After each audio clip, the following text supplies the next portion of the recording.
हिते breaking news शामिल कंदासीं। सराड़ी वेझो मोटरसाइकिल स्लिप थियण जे नतीजे में नौजवान फौत थी वियो आहे। चौधगी वाटर स्टॉप वटि मोटरसाइकिल स्लिप थियण सबबि नौजवान नबीदाद वलद अब्दुल कादिर हाजाणू फौत थी वियो आहे। वाक़िआ आगाह कयूं पिया। नौजवान जे ओचिते मौत ते घर में कोराम अची वियो आहे। ॻोठ में सोग वारी लहर छांइजी वई आहे। सराड़ी मां इहा ब्रेकिंग न्यूज़ आहे। अवां सां शेयर कयूं पिया। मोटरसाइकिल स्लिप थियण जे नतीजे में नौजवान फौत थी वियो आहे। वाक़िआ आगाह कयूं पिया। चौधगी वाटर स्टॉप वटि मोटरसाइकिल स्लिप थियण सबबि नौजवान नबीदाद वलद अब्दुल कादिर हाजाणू फौत थी वियो आहे। नौजवान जे ओचिते मौत ते घर में कोराम अची वियो आहे ऐं ॻोठ में सोग वारी लहर छांयल आहे।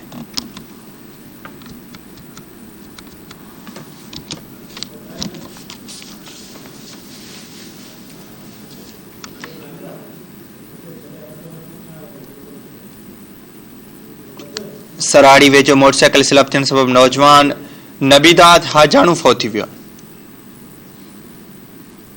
अवां खे आगाह कयूं पिया। नौजवान फौत थी वियो आहे। संदसि लाश घर पहुचण ते कोराम अची वियो आहे।